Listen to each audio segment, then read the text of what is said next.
Morning বন্ধুরা, তোমরা সবাই কেমন আছো? আশা করি ভালো আছো, আর আমিও খুব ভালো আছি। চলো তোমাদের সাথে একটা ভিডিও আজ শেয়ার করি। কাল রাতে কি হয়েছে এখানে দেখো। কাল রাতে এখানে এত ঝড় বৃষ্টি হয়েছে, কি বলবো, পরিবেশটা পুরো শান্ত হয়ে আছে। এখনও তেমন রোদ হালকা হালকা উঠেছে। এবার এতই ঝড় বৃষ্টি, সবাই ঘুমোচ্ছে, সারা রাত কারেন্ট ছিল না। এদিকে আমার মেয়েও ঘুমোচ্ছে। ও তো উঠতে উঠতে 9টা সাড়ে 9টা বেজে যাবে ওর। চলো তোমাদেরকে একটা জিনিস দেখাই। আমার বর তো ডিউটি চলে গেছে সকাল 6টার সময় উঠে, আর আমি এখন উঠলাম।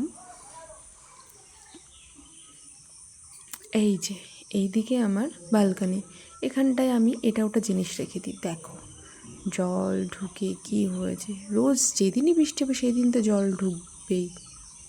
আর জল ঢোকার কারণ কি জানো? এই যে দাঁড়াও, জল ঢোকার কারণ এই যে এই দিকটা পুরোটাই ফাঁকা, আর এই দিক দিয়ে জল ঢুকে পুরো আমার ঘরে চলে যাবে। বাই।